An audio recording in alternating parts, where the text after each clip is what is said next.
Rádio Brasil Central. Em Goiânia, 7 horas.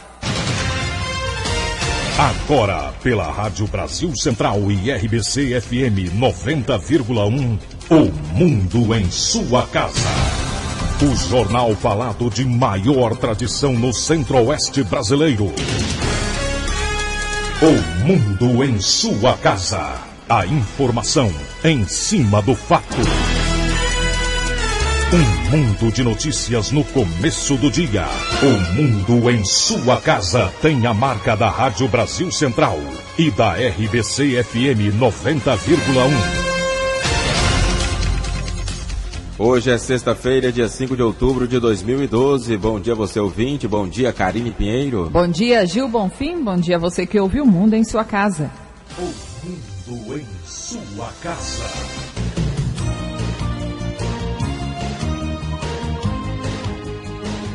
Confira as manchetes do Mundo em Sua Casa de hoje. Alimentos e habitação pressionam inflação de Goiânia em setembro. Promotores investigam o uso do Minha Casa Minha Vida nas eleições do estado. Braço direito do traficante Fernandinho Beiramar é preso em Goiânia. Revisor absolve José Dirceu no processo do mensalão e é questionado por outros ministros. Ministério Público Federal aprova irregularidades em contratos do FIES. Conmebol anuncia que vai ter segundo jogo no Super Clássico das Américas. 7-2. O Mundo em Sua Casa. Tempo e temperatura. A previsão do tempo para hoje em Goiânia é de céu claro a parcialmente nublado com névoa seca. A temperatura máxima pode chegar aos 36 graus. E a umidade relativa do ar fica entre 60% e 15%. Neste momento, os termômetros marcam 22 graus em Goiânia. 7-2. O Mundo em Sua Casa. Manchetes dos jornais brasileiros. O Globo, a hora do mensalão, revisor absolve, mas 3 condena Dirceu. Folha de São Paulo, mensalão, julgamento, revisor absolve Dirceu, mas 3 já o condenam. O Estado de São Paulo, 3 ministros condenam Dirceu, Lewandowski absolve. Correio Brasiliense, a República do Apagão. A imagem da Praça dos Três Poderes, vista do STF às escuras, é o retrato acabado de um velho fantasma que voltou a assombrar o Brasil. Valor econômico, novo regime automotivo agrada a empresas do setor. Estado de Minas, lei das cotas embola o vestibular. Jornal do Comércio de Pernambuco, vestibular da UFPE adiado. Após o Enem, estudantes terão que esperar até janeiro para fazer a prova da segunda fase, porque o governo federal ainda não assinou a regulamentação da lei das cotas. 0 hora de Porto Alegre, debate encerra a campanha do primeiro turno na capital. Brasil Econômico, novo regime automotivo provoca onda de investimentos bilionários. O popular viaduto da BR-153, caro, atrasado e com problemas. Diário da Manhã, câncer. USP descobre proteína que mata a célula doente. 7-4. O Mundo em Sua Casa. A política em Goiás. O governador Marconi Perillo entrega logo mais às 9 horas na Praça Cívica veículos a delegacias e núcleos especializados de atendimento à mulher, beneficiando 29 municípios goianos. O vice-governador entregou para a população do Nordeste goiano trecho refeito pelo programa Rodovida Reconstrução. Na oportunidade, José Eliton destacou a atenção que a região vem recebendo por parte do governo do estado. A obra de R$6.600.000 liga Simolândia e Arciara, na GO 112, num total de 50 quilômetros. José Eliton, que representou o governador Marconi Perillo com agenda em Brasília, em discurso nesta quinta-feira, falou do resgate histórico do governo estadual com a região. A estrada Posse-Arciara, ou Arciara-Posse. Um sonho antigo, o asfalto começa a cobrir aquela estrada. Resgatando compromissos históricos do governador Marconi. É uma honra muito grande quando a gente pode retornar a casa, porque eu me considero daqui de Arciara também, me retornar a casa e dizer que está valendo a pena. Vice-governador José Eliton destaca ainda outras obras para o Nordeste goiano. Nós estamos trazendo de volta para o Nordeste a regional de saúde também, para garantir às pessoas a saúde de melhor qualidade. O programa Rodovia Urbano chegou em quase todos os municípios do Nordeste do estado, recuperando as ruas da cidade. É um momento de transformação do estado de Goiás. Nesse instante, meus amigos, nesse instante, o governador Marconi e eu estamos entregando aos goianos 20 mil casas populares, e grande parte dessas casas, das 50 mil que serão construídas até 2014, serão construídas aqui no Nordeste do estado de Goiás. O programa Rodovida Reconstrução conclui este ano as obras de 2.081 quilômetros de rodovias. Wilton Vieira para o Sistema Brasil Central de Rádio. Agora são 7h06. Neste domingo, os 4.200.000 eleitores de Goiás vão às urnas para a escolha dos prefeitos e vereadores dos 246 municípios goianos. A Secretaria de Segurança Pública definiu o plano de formação de uma força-tarefa em todos os municípios goianos para as eleições. A afirmação é do secretário da Segurança Pública e Justiça, João Furtado Neto, que diz acreditar em um pleito tranquilo, mesmo sabendo que os ânimos estão acirrados em algumas cidades do interior do estado. Por recomendação da ministra Carmen Lúcia, presidente do Tribunal Superior Eleitoral, com quem nós estivemos, e do desembargador, presidente do Tribunal Regional Eleitoral, Gilberto Marques, do próprio senhor governador Marconi, nós estamos com uma força-tarefa em todos os municípios goianos. Um delegado em cada comarca onde haverá eleição. A Polícia Militar está trabalhando com mais de 120% de eficiência, porque está usando o seu pessoal em horas extras para transportar urnas, guardar urnas, dar segurança nos locais de maior atrito eleitoral. Sim, nós temos tido uma beligerância muito grande entre correligionários e candidatos. O secretário disse ainda que a Polícia Civil está investigando o assassinato de alguns candidatos ocorridos nos últimos dias no interior do estado, mas afirmou que até agora não existe nada que ligue estes crimes às atividades políticas que as vítimas exerciam. Aulus Rincon, para o Sistema Brasil Central de Rádio. 7h07. E eleitor sem título deve apresentar documento com foto no próximo domingo para poder votar. O eleitor que estiver sem o título não ficará sem votar neste domingo. Basta apresentar um documento oficial com foto, como as carteiras de identidade e de motorista. Segundo o técnico judiciário do Tribunal Regional Eleitoral, Leonardo Hernandes, a apresentação do título não é obrigatória. No entanto, mesmo em Goiânia, onde houve recadastramento biométrico, o eleitor tem que se identificar. A decisão de 2010 do Supremo Tribunal Federal assegura que o eleitor tem que estar portando qualquer identificação oficial com foto, valendo para isso até mesmo a carteira de trabalho. Leonardo Hernandes alerta que quem não puder votar nestas eleições deve justificar a ausência. Pode justificar em qualquer local de votação e para isso basta preencher o formulário de justificativa eleitoral, que pode ser encontrado em qualquer local de votação ou também no site do TRE. É importante que ele tenha o número do título eleitoral para efetuar a justificativa. Quem não puder justificar o voto no dia da eleição terá prazo de até 60 dias para entregar o formulário em qualquer cartório eleitoral. Karine Pinheiro para o Sistema Brasil Central de Rádio.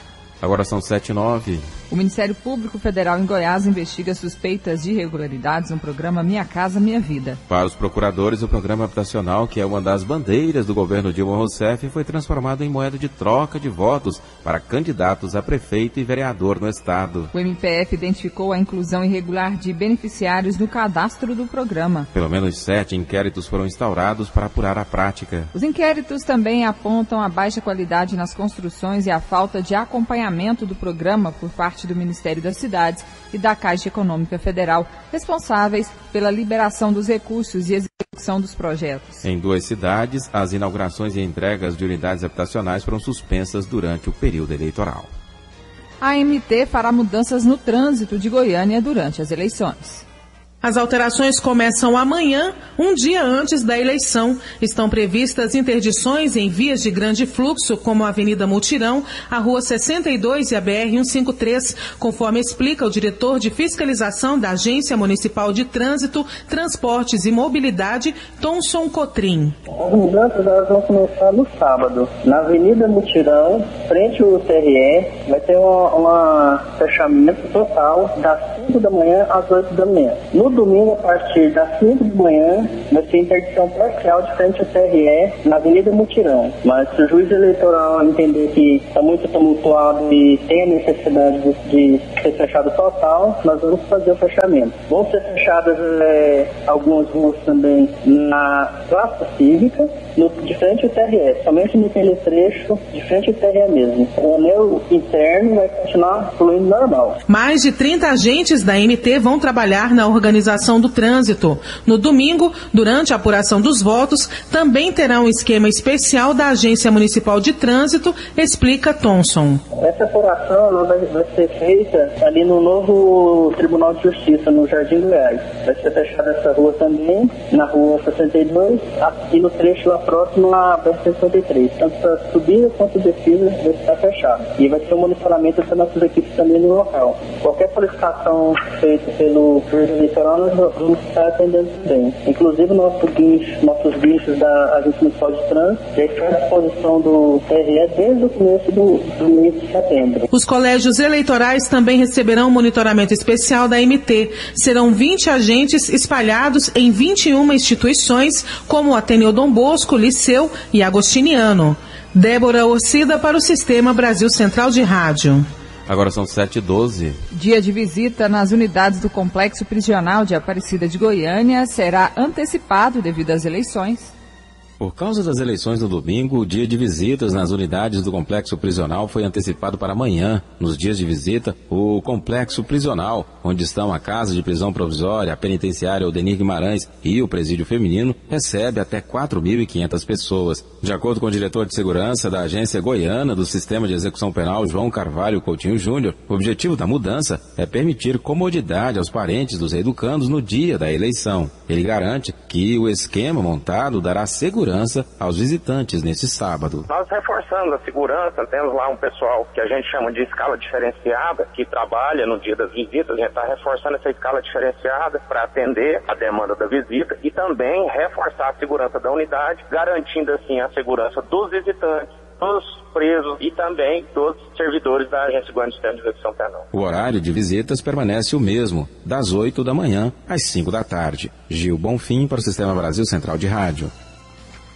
Justiça Eleitoral vai intensificar fiscalização para coibir panfletagem na véspera da eleição.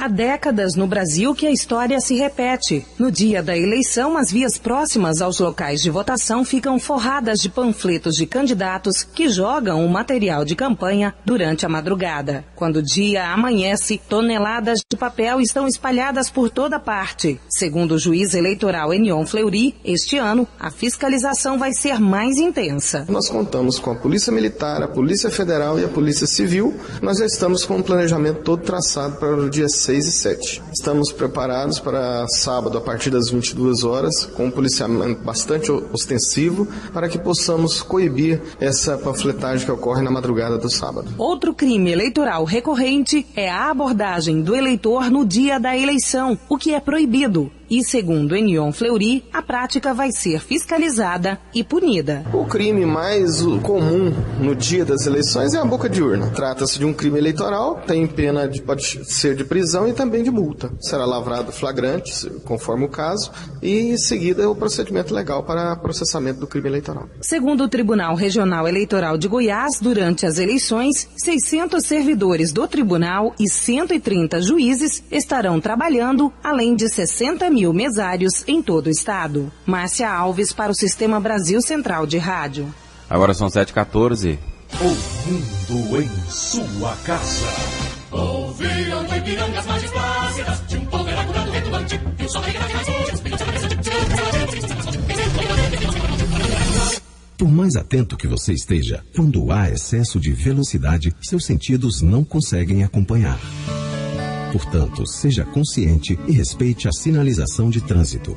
É uma responsabilidade de todos nós. Não exceda a velocidade. Preserve a vida. Detran e Governo de Goiás. O mundo em sua casa. Política Nacional. Cerca de 40 mil homens do Exército, Marinha e Aeronáutica vão reforçar a segurança para as eleições municipais neste domingo. Segundo o Ministério da Defesa, uma parte desses militares ficará de prontidão em 5 bases espalhadas pelo país. O Tribunal Superior Eleitoral aprovou o envio de tropas federais para 268 municípios em 10 estados. A Polícia Federal informou que o R$1.130.000 apreendido em Parauapebas, no sudeste do Pará, na última terça, seria usado para a prática de crime eleitoral. De acordo com as investigações, vídeos do sistema de segurança do aeroporto de Carajás registraram a movimentação do local no momento em que o monomotor, onde estavam as mochilas com dinheiro, aterrissou no município e um grupo suspeito de envolvimento com o caso foi identificado após a análise das gravações. 7/16. Revisor do processo do mensalão, Ricardo Lewandowski, absolveu o ex-ministro José Dirceu da acusação de corrupção ativa. Os argumentos do revisor foram questionados por outros ministros. Dirceu é acusado de comandar o esquema de pagamento de propina a parlamentares em troca de apoio ao governo do ex-presidente Lula. Lewandowski, que fez sua leitura sobre as acusações contra o ex-ministro, afirmou que não há prova documental e nem pericial. Eu não afasto, senhor presidente, a possibilidade de que José Dirceu tenha, de fato, participado desses eventos. Não descarto, inclusive, a possibilidade de que ele tenha sido até o mentor desta trama criminosa. Mas o fato é, senhor presidente, que isto não encontra ressonância na prova dos autos. Não há uma prova documental resultante da quebra de sigilo bancário, telefônico, telemático, nenhuma prova pericial que comprove tal fato. Ministro Gilmar Mendes interrompe Lewandowski para questionar colega sobre a contradição no voto. Parece que está havendo uma contradição nessa manifestação de Vossa Excelência. Eu disse que estava seguindo a orientação deste egrégio plenário no sentido de dizer: não é necessário identificar o ato de ofício, basta que esteja na... não se pronunciou sobre isso? Então eu interpretei assim. Como é que o plenário se pronunciou então, ministro Gilmar Mendes? Me diga, por favor. Com certeza, nós dissemos que havia ato de ofício. E qual era o ato de ofício? O ato de votar, o ato de apoio político. Nesta quarta, Lewandowski divergiu do ministro relator Joaquim Barbosa e votou pela absolvição do ex-presidente do PT, José Genuíno. Barbosa votou pela condenação por corrupção ativa de 8 réus, entre eles Dirceu, Genuíno, o ex-tesoureiro do PT, Delúbio Soares, e Marcos Valério. A sessão de julgamento do mensalão começou com energia fornecida por geradores, já que um apagão causado por um problema na linha de transmissão da subestação Brasília Sul deixou 70% do Distrito Federal sem energia, inclusive o Supremo Tribunal Federal. De Brasília, Ronaldo Berwanger. 7/18. O mundo em sua casa.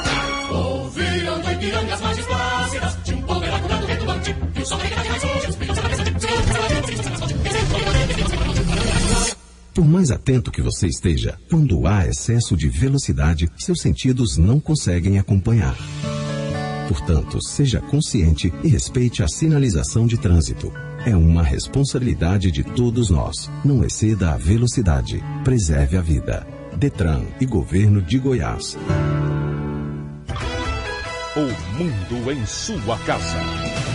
Um mundo de notícias no começo do dia. 5 pessoas suspeitas de tráfico de drogas foram presas em Hidrolândia, na região metropolitana de Goiânia. Com elas, a polícia apreendeu mais de 8 quilos de pasta base de cocaína, carros, armas, R$6.000 em cédulas falsificadas e cigarro contrabandeado. Mas o que mais chamou a atenção foi um filhote de jaguatirica que estava sob o poder do grupo. Segundo a polícia militar, o filhote tem aproximadamente 3 meses de vida e era tratado como animal de estimação. Ele foi levado para o Centro de Triagem de Animais Silvestres do Ibama. A polícia prendeu em Goiânia Rony Peixoto de Souza, de 41 anos, apontado como um dos braços direitos do traficante Luiz Fernando da Costa, o Fernandinho Beiramar. Rony também é conhecido pelos apelidos de Gordo e Gordão. O chefe do grupo de combates ao crime organizado da Polícia Civil de Minas, delegado Wanderson Gomes da Silva, explicou como o criminoso foi encontrado. A pessoa do Rony Peixoto, ele tem um histórico grande de envolvimento no crime de tráfico de drogas no estado de Minas Gerais. Tanto é que ele já respondeu alguns processos por ser terceiriado e condenado. A gente considera o Rony Peixoto entre os maiores traficantes de drogas de Minas Gerais. No ano passado, ele teve um benefício via processo executivo e não retornou mais ao sistema. Em razão da sua característica, do perfil, o fato de ele permanecer na rua, com certeza, fomenta efetivamente o tráfico de drogas em nossa região.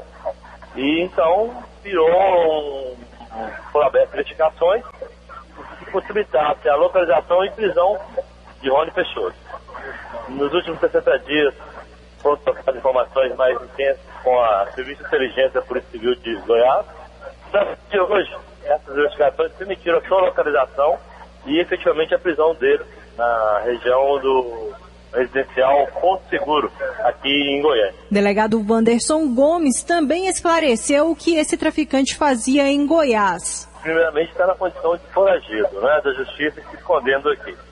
Agora, nós vamos prosseguir com esse trabalho de investigação. Há a possibilidade de que ele tinha alguma intenção de atividade dessa natureza daquele estado. Lá no estado de Minas Gerais, com certeza, ele ainda tem atuação bastante efetiva. O traficante foi encontrado numa casa com forte sistema de segurança, com monitoramento e cerca elétrica. Lorena Borges para o Sistema Brasil Central de Rádio. 7h21. PM realiza operação divisa na Avenida Rio Verde. Com o objetivo de combater furtos e roubos de veículos e o tráfico de drogas, foi realizada ao longo da Avenida Rio Verde, em Aparecida de Goiânia, e em outras vias da região, a Operação Rio Verde. De acordo com a PM, registros oficiais constatam que grande parte dos veículos roubados e furtados na capital são levados para o município de Aparecida de Goiânia, onde são abandonados para que depois de algum tempo sejam vendidos ou desmontados, explica o capitão Felisberto. O maior tipo de irregularidade nós já constatamos, já recuperamos, é tráfico de armas, já prendemos gente com armas de fogo, arma branca, veículo furtado, roubado, já recuperamos também vários veículos durante essas operações nossas e operações conjuntas nossas. Capitão Felisberto ressalta que a instalação das câmeras de monitoramento na Avenida Rio Verde auxilia no trabalho da PM. Ajuda e muito, principalmente aquele furto, roubo ali naquele local, principalmente envolvendo bicicleta, pessoas a pé, que o famoso batedor de carteira próximo ao Buriti Shopping, esses praticamente acabaram. Mas aquele tráfego, quando acontece dentro de veículo, nós temos que realmente parar o veículo e revistá-lo, porque as câmeras não pegam, né? A Operação Rio Verde contou com o apoio da Rotan, do Giro e do Batalhão de Choque da Polícia Militar. Débora Orcida para o Sistema Brasil Central de Rádio. Uma mulher foi atacada por 2 pitbulls na tarde de ontem. Ela foi levada para a unidade de atenção básica à saúde da família do setor Santa Rita, em Goiânia. A vítima contou ter saído de casa e os cachorros da vizinha a atacaram na calçada. A mulher foi atendida pelos médicos que fizeram os curativos necessários e foi liberada em seguida. O Corpo de Bombeiros conta com 215 novos integrantes. O governador Marconi Perillo participou da formatura dos 215 novos bombeiros que haviam passado no concurso realizado em 2010 e que foram empossados por determinação do governo de Goiás no último mês de março.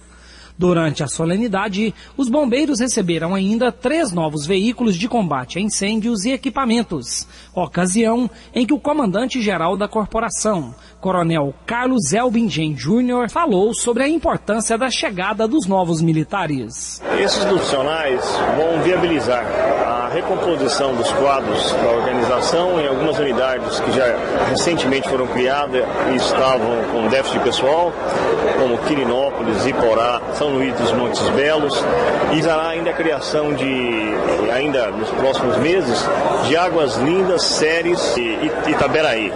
E recomporá também o efetivo aqui de Goiânia, que está precisando aumentar o aparato de atendimento. A gente fala em equipamentos, hoje o Corpo de Bombeiros de Goiás pode ser equiparado aos melhores do Brasil?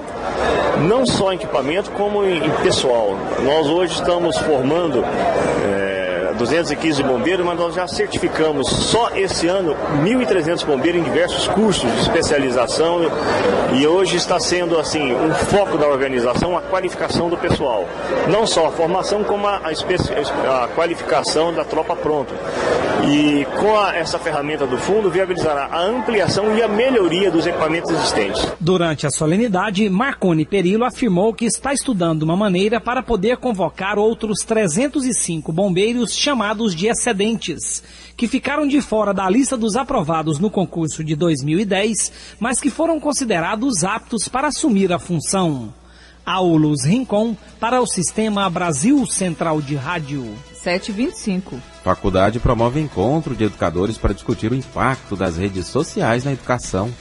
De olho nas novas tecnologias, a Faculdade Estácio promoveu o encontro de educadores, que reuniu representantes de mais de 40 colégios do ensino médio, entre públicos e privados. O tema era as redes sociais e o ensino, qual o impacto na nova geração? Participaram membros da Secretaria de Educação, Conselho Estadual de Educação e Sindicato das Escolas Particulares. De acordo com Cirle Vieira, diretora da faculdade, o tema não foi escolhido por acaso. A gente costuma falar no palavreado bem simples, né? Um tema como uma faca de dois gumes, né?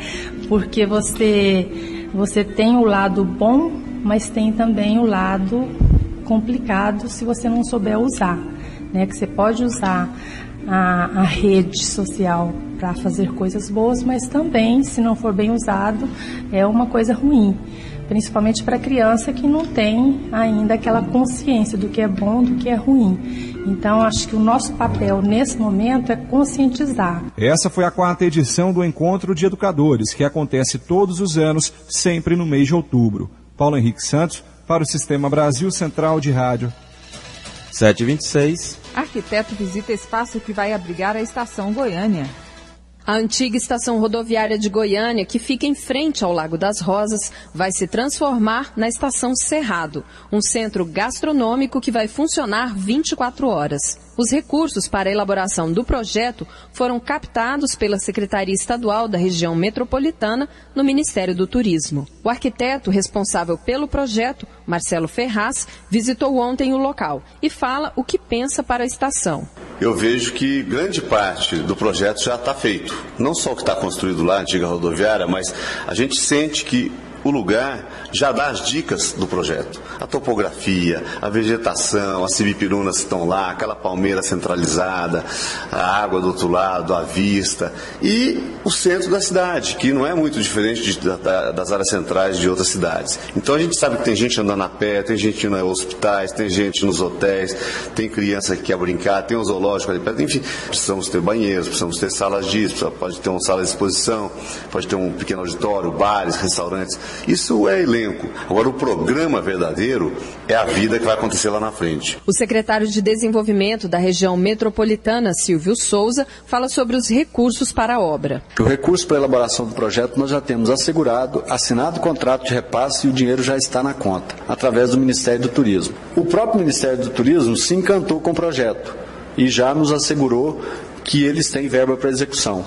E caso esse recurso não seja o suficiente, o próprio governador Marconi Perillo já se colocou à disposição, através do próprio Tesouro, de fazer a complementação desses recursos. A obra vai recuperar a área original da antiga rodoviária de 1.000 metros quadrados e acrescentar uma nova área de 1.500 metros quadrados. Riva Cram para o Sistema Brasil Central de Rádio. Agora são 7h28. Termina a meia-noite do domingo o prazo para que os interessados no Bolsa Universitária da UVG se inscrevam no programa, que este ano está oferecendo 10.000 bolsas. Para se inscrever, o estudante deve consultar o edital e preencher o formulário no site. Primeira-dama assina convênios e repassa recursos para entidades filantrópicas em Pirenópolis. A Conferência Nossa Senhora do Rosário em São Vicente de Paulo foi fundada em 1904. A entidade atende idosos, deficientes mentais e físicos. No local funciona uma sala de fisioterapia com parte dos equipamentos doada pela OVG. Para ampliar o espaço para outras atividades, a primeira-dama Valéria Perillo assinou o convênio e repassou R$300 mil para a construção de um salão comunitário. O local vai abrigar ações da Pastoral da Criança, do Idoso e Alcoólicos Anônimos. Também em Pirenópolis, a presidente da OVG participou da assinatura de convênio de ajuda financeira, na ordem de R$120 mil para o Instituto Diocesano Aldeia da Paz.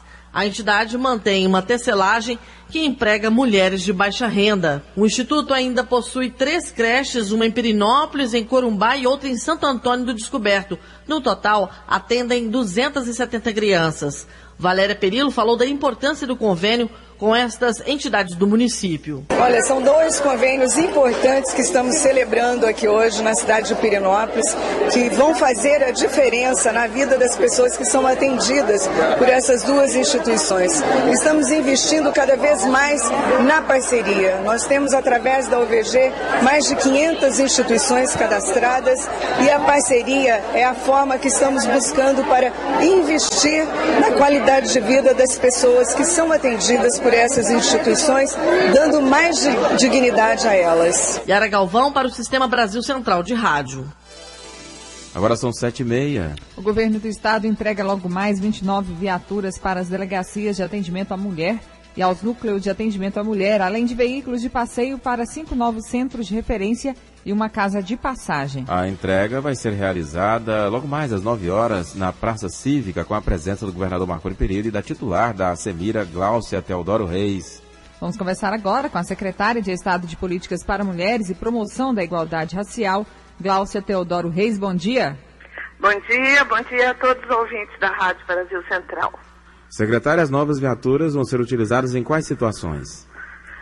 Nós vamos entregar viaturas para todas as delegacias especializadas de atendimento à mulher, para os núcleos especializados e para os centros de referência. Irão tanto para a capital do estado, como para todas as cidades do interior que têm esses equipamentos de enfrentamento à violência doméstica.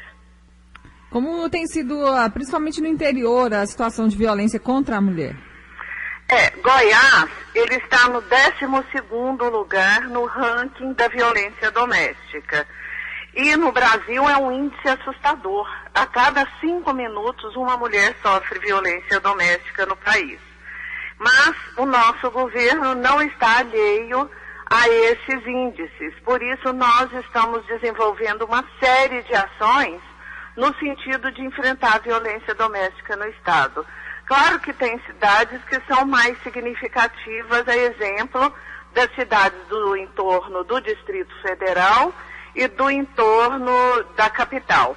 Mas nós, além dessas viaturas, nós vamos entregar também equipamentos de informática e mobiliário para os centros de referência. E estamos desenvolvendo ações aqui no estado com essas viaturas. Elas são provenientes de um convênio com o governo federal, mas também nós temos as nossas ações com recursos do Tesouro. A exemplo do atendimento no Centro de Referência da Igualdade de Goiânia. Nós atendemos Goiânia e o entorno da capital. Lá nós fazemos um atendimento psicológico, jurídico e social. Fizemos um convênio com a Defensoria Pública e estamos atendendo uma média de 400 pessoas vítimas de violência. Não só da violência doméstica, mas da violência racial e sexual também. E queremos implantar isso nesses centros de referência que vão receber hoje essas viaturas e juntamente com as prefeituras municipais, nós estamos também num processo de contratação dos profissionais para fazer esse atendimento que é feito em Goiânia, que nós entendemos que é através desse processo, dessas ações, que as mulheres conseguem se libertar do agressor. Porque, em regra, o agressor é um familiar, é o companheiro. 80% dos agressores são os maridos ou companheiros das vítimas. E, então nós sabemos que nós precisamos elevar o nível de capacitação dessas pessoas. Aí nós estamos promovendo também cursos de capacitação para que as mulheres possam ingressar no mercado de trabalho e ter a sua independência econômica e financeira. Nós fizemos um convênio com o Sinduscom, a CIEG e Senai, e estão sendo no Senai oferecidos cursos para eletricistas, pedreiros e na construção civil em geral. Porque essas mulheres, concluindo o curso, já saem empregadas e é esse o nosso propósito, de que essas mulheres possam também conseguir ter essas condições econômicas ideais para o sustento de suas famílias. Cláudia Teodoro Reis, secretária estadual de Políticas para Mulheres e Promoção da Igualdade Racial, obrigado pela entrevista aqui ao Mundo em Sua Casa, um bom dia. Obrigada a vocês e é um prazer falar com a Rádio Brasil Central. Secretária falando sobre o combate à violência contra a mulher e sobre a entrega logo mais de 29 novas viaturas para delegacias de atendimento à mulher e também aos núcleos de atendimento à mulher, além de veículos de passeio para 5 novos centros de referência e uma casa de passagem. Agora são 7h35. Especialista aponta sintomas do AVC.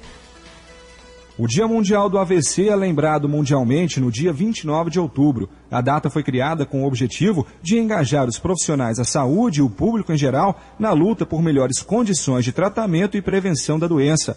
No Brasil, o acidente vascular cerebral é a primeira causa de morte e incapacidade. De acordo com a médica neurologista Vanessa Costa, uma pessoa pode sofrer um AVC por consequências genéticas ou comportamentais. Para o acidente vascular cerebral, ou chamado de forma leiga derrame, os principais fatores de riscos estão relacionados principalmente com a idade, a presença de comorbidades como diabetes, hipertensão, colesterol alto, nós chamamos de dislipidemia, a obesidade, o sedentarismo, o cigarro, e o etilismo, ou seja, o paciente que faz ingestão de quantidades altas de bebida alcoólica. Esses são os chamados fatores de riscos modificáveis, em que nós podemos atuar e tentar prevenir que esses fatores em conjunto levem o paciente a ter um acidente vascular cerebral. Os principais sintomas de um AVC são fraqueza ou paralisia no corpo, dificuldade para ficar em pé, andar ou sentar sozinho, falar enrolado, dificuldade de compreensão,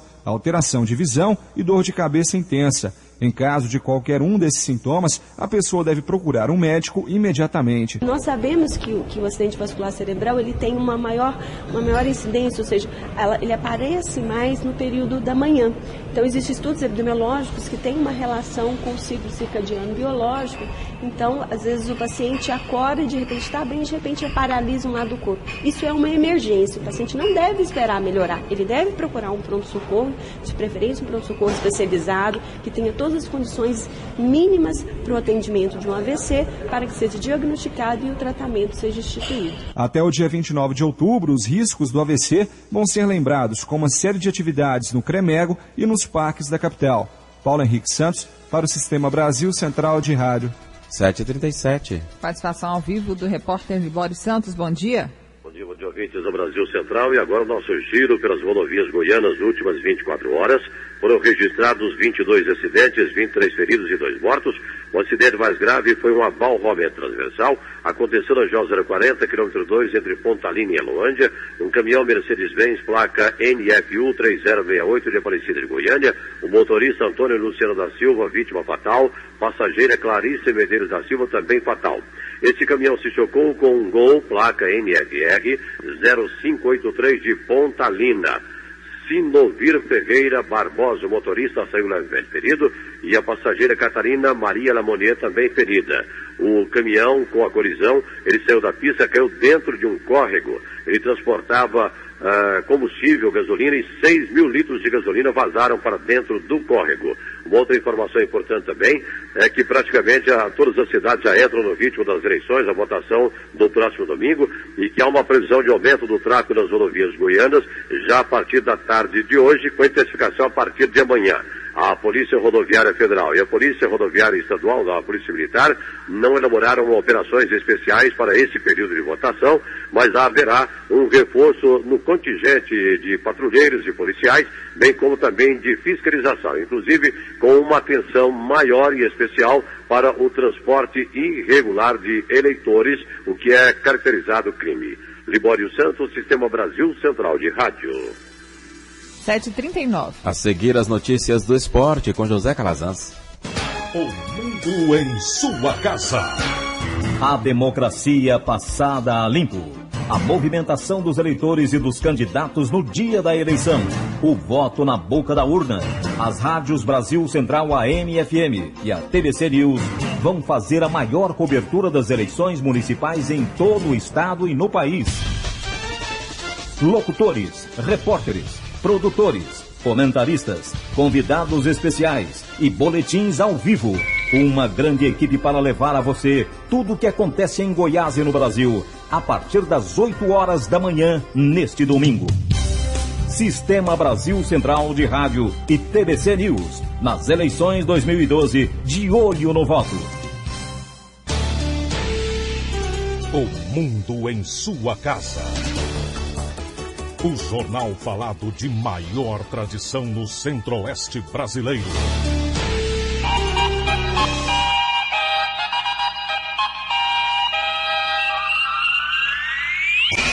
O mundo em sua casa. Esporte. Bom dia. 3 jogos abriram ontem a 28ª rodada do Campeonato Brasileiro da Série A. No Canindé, a Portuguesa goleou o Sport Recife por 5-1. O atacante Bruno Mineiro marcou 3 vezes contra seu ex-clube e é o novo artilheiro da Série A. Chegou a 14 gols e ultrapassou o Fred do Fluminense.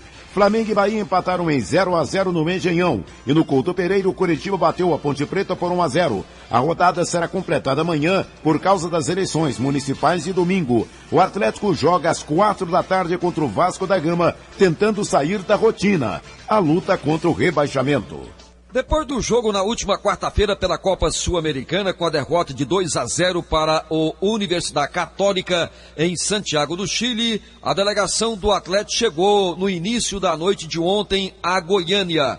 E esta manhã a representação já acontece daqui a pouco, às 9 horas, no CCT Durias Magalhães, quando o técnico Arthur Neto, com pouco tempo para preparar a equipe para o jogo de amanhã, com o Vasco da Gama, às 4h20 da tarde no estádio Serra Dourada, terá que montar o time com pelo menos 2 alterações. Não terá o lateral direito Marcos, com o 3º cartão amarelo, o atacante Diogo Campos, que não foi titular pela Sul-Americana, mas é outro que também está fora, cumpre suspensão pelo 3º cartão amarelo. Raylan deve perder a condição de titular e o técnico, que deve também ter uma formação ousada para o jogo de amanhã, pode aparecer com Ricardo Bueno no time ao lado de Patrick no ataque. Paulo Augusto para o Sistema Brasil Central de Rádio.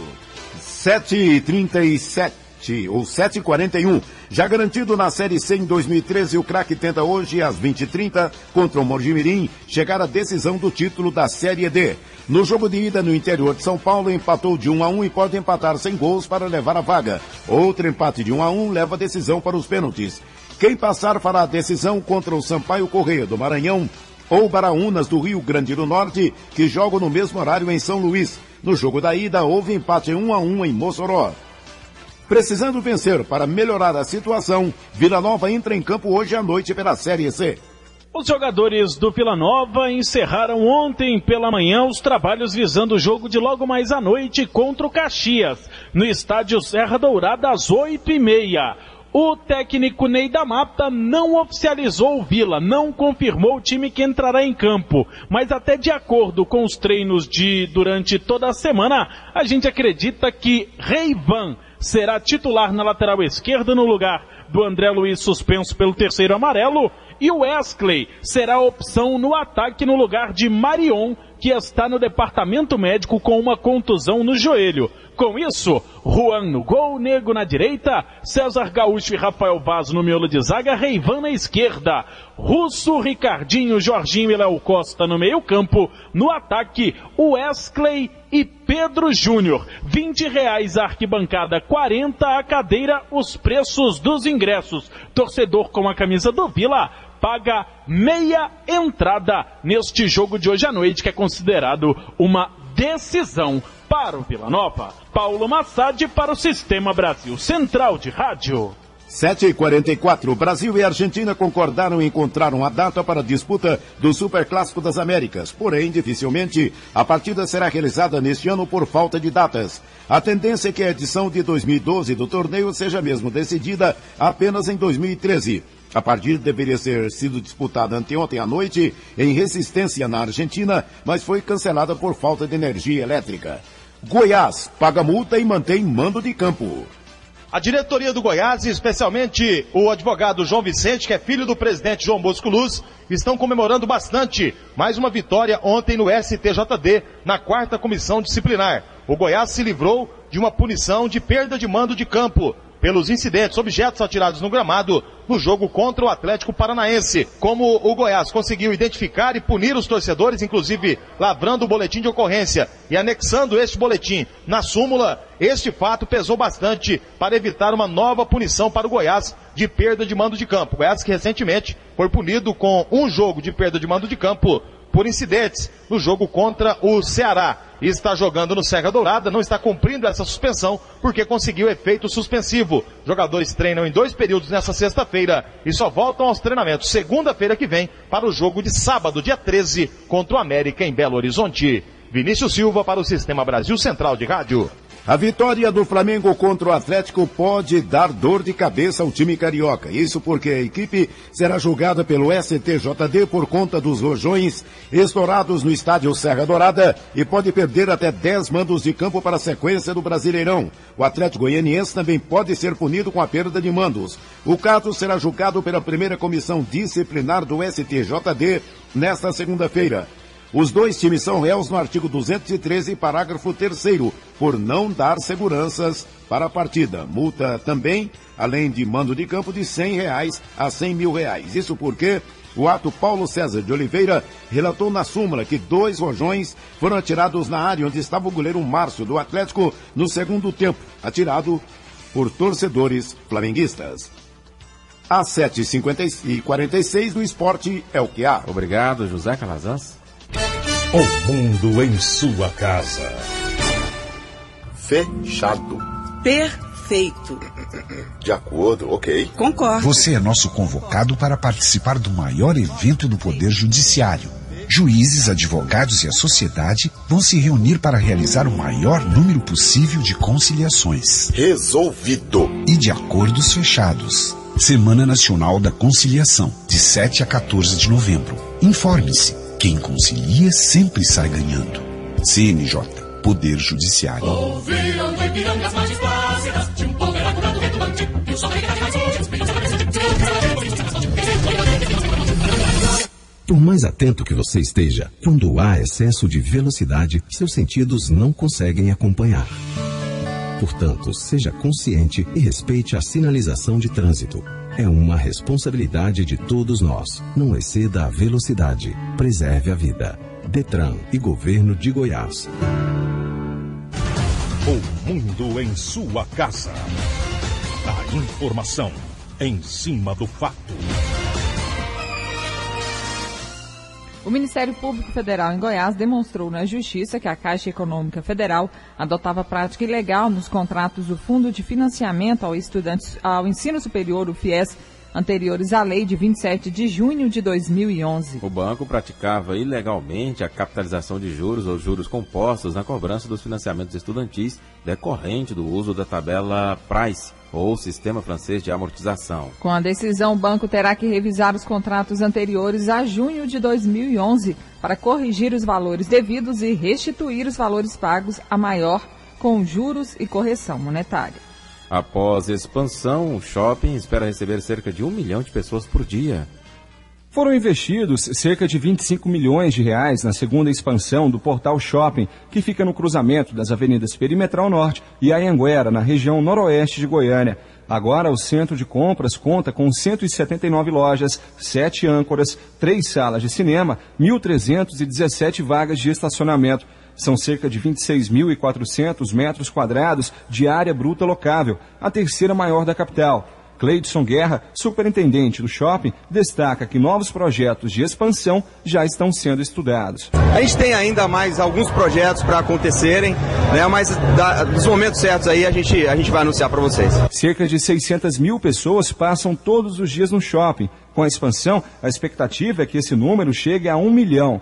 Cleidson explica que o shopping foi o primeiro da região. Dessa região, há algum tempo atrás, não despertava ainda o interesse de investidores e nesse momento o Grupo Terral Visionário enxergou a grande oportunidade e presenteou o público dessa região com esse empreendimento e o público em contrapartida também nos recebeu muito bem, o que faz com que a gente vá seguindo passo a passo com o crescimento do shopping. Com a expansão, foram gerados 1.250 empregos diretos e 3.750 indiretos. Paulo Henrique Santos, para o Sistema Brasil Central de Rádio. 7h50. O PROCON ministra no próximo dia 10 às 10 horas o curso de Educação Financeira e Orçamento Doméstico. Os participantes vão receber orientações sobre os direitos dos consumidores, educação financeira, a elaboração do planejamento do orçamento doméstico e sobre as armadilhas do mercado de consumo que acabam levando o consumidor para a situação de endividamento. Inflação do mês de setembro é a segunda mais alta do ano na capital. É o que aponta o levantamento do Instituto Mauro Borges de Estatísticas e Estudos Socioeconômicos. A variação dos preços foi de 1,2% e os grupos que mais pressionaram foram alimentação e habitação. A alta de alguns alimentos chama a atenção, como a do frango, 11,61%, batata, 13,43%, cebola, 16,96% e o arroz, com 7%. O gerente de pesquisas do Instituto Mauro Borges, Marcelo Eurico, explica alguns motivos da inflação. Dentro da alimentação, nós tivemos vários produtos que já vinham com uma tendência de alta e que continuaram, como a carne bovina, por questões de entre-safra, arroz, leite, óleo de soja, todos motivados por menor oferta desses produtos que acabaram chegando para o consumidor com preço maior. E dentro da habitação, o segundo reajuste no ano da energia elétrica de 9,98% também pesou muito no bolso do consumidor esse mês. Ainda dentro da alimentação, o tomate teve uma queda expressiva, 33%. As hortaliças e legumes em geral ficaram mais baratos. Marcelo Eurico comenta a variação de preços constante de alguns itens na capital. A gente pode destacar o óleo de soja com uma variação de mais de 25%, o arroz, o feijão, açúcar, o leite, produtos que tiveram muita pressão neste ano, né, e que o consumidor vem sentindo essa pressão no bolso, muito acima o valor acumulado desses produtos, né, do que o acumulado da inflação. Riva Cram para o Sistema Brasil Central de Rádio. 7h52. Seguindo decisão judicial, o Instituto de Assistência dos Servidores Públicos de Goiás, o IPASGO, vai retomar a cobrança do reajuste médio de 61% nas mensalidades de seus usuários desde o início deste mês. Para saber mais detalhes do assunto, conversamos agora com o presidente do Instituto, Francisco Taveira Neto. Bom dia. Bom dia, Gil. Bom dia, Karine. Bom dia a cada ouvinte do Mundo em Sua Casa. A partir de quando o IPASGO, então, retoma a cobrança do reajuste? Na verdade, o IPASGO já retomou a cobrança desde a publicação da decisão judicial. Isso se deu ao final do mês passado e segue normalmente a exemplo do que vinha fazendo desde outubro até a decisão judicial. Não há muita novidade, não. Essa cobrança de 61% que já havia sido autorizada, então ela já vinha sendo cobrada? Vinham sendo cobradas. Na verdade é o seguinte, o IPASGO passou por muitos anos sem que os valores cobrados dos agregados e também dos servidores fossem reajustados. E essa demora em proceder ao reajuste implicou nesse desequilíbrio a ponto de termos que, em determinadas faixas, aplicar o aumento nessa monta aí mencionada por vocês. Agora, tudo isso é importante registrar. É para que o usuário tenha um serviço de qualidade. Não adianta nós termos o conforto de cobrar mensalidades de baixo valor se a gente não pode devolver um serviço de qualidade. Portanto, o que foi feito no passado foi um cálculo atuarial por uma empresa independente, contratada na via da licitação, tudo regular. Para quê? Para a gente chegar no limiar, no valor adequado de mensalidade e que esse valor seja suficiente para amparar os gastos que essa carteira de usuários gera dentro do Instituto. Então, no pagamento deste mês, então, o servidor já teve descontados o reajuste do mês anterior, que não foi cobrado, e mais o reajuste deste mês? Não, deixa eu dizer, cara. Na verdade, não houve reajuste. O reajuste foi dado em outubro do ano passado. É que, em razão da decisão da juíza de primeiro grau, nós suspendemos a cobrança. Nós não estamos aplicando reajuste no mês de setembro nem no mês de outubro. Apenas não houve a cobrança. O reajuste foi dado em outubro de 2011 e todos os usuários pagaram por ele até agosto de 2012, ocasião em que foi dada essa decisão em primeiro grau, que o IPASGO recorreu e o juiz de substituição ao desembargador concedeu efeito suspensivo. Portanto, nos permitindo a cobrança, que é vital para a existência do Instituto. Francisco Taveira Neto, presidente do IPASGO, obrigado pela entrevista aqui ao Mundo em Sua Casa, um bom dia. Muito obrigado, nós é que agradecemos e nos colocamos à disposição de todos os usuários do IPASGO e de todos os ouvintes desse importante programa que é o Mundo em Sua Casa. Muito obrigado. Bom dia, conversamos com o presidente do IPASGO, Francisco Taveira Neto, que segue então a decisão da Justiça e retomou a cobrança do reajuste médio de 61% nas mensalidades dos usuários desde o início deste mês. Agora são 7h55. Imobiliárias goianas criam rede para aumentar número de vendas. 5 imobiliárias de Goiânia firmaram parceria para criar a maior rede imobiliária da capital, a Multimob. De acordo com Neylor Melo, coordenador da rede, o objetivo é gerar uma grande força de vendas na promoção de novos lançamentos. Nós pegamos as 5 imobiliárias que dão mais resultado, que estão mais próximas, unimos essas forças para poder ter um volume expressivo de vendas. A rede conta com 160 corretores. Neylor explica que eles atuarão ao mesmo tempo de forma conjunta e independente. A atuação delas continua independente, mas o G5 vai ser uma união onde que todos vão participar. Todas têm suas agências independentes, vão continuar com as suas estratégias, mas quando for utilizar o nome G5, vai ser as 5 imobiliárias. A meta é alcançar até o final de 2013 um total de 315 milhões de reais em vendas. Paulo Henrique Santos, para o Sistema Brasil Central de Rádio.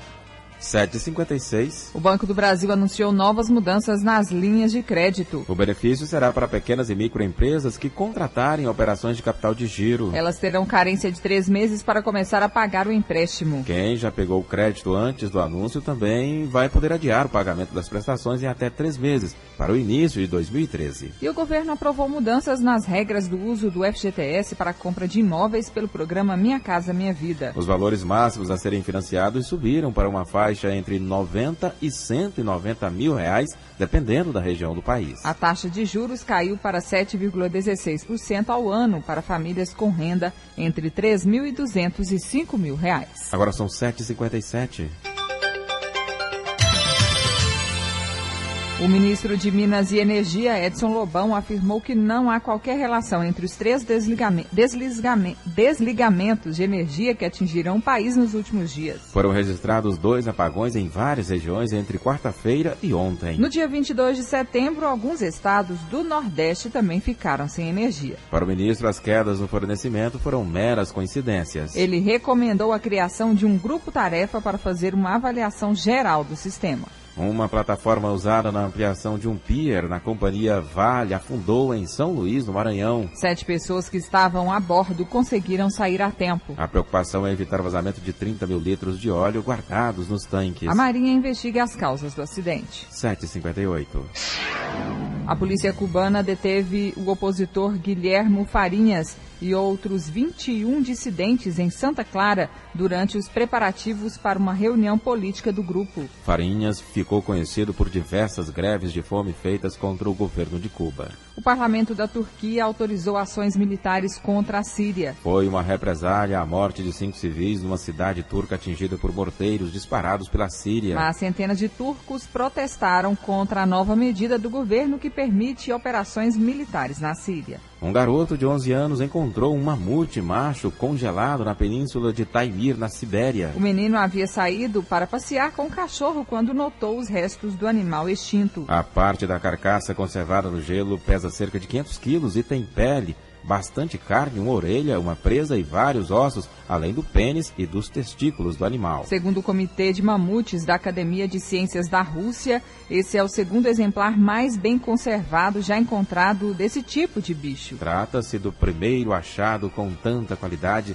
desde 1901.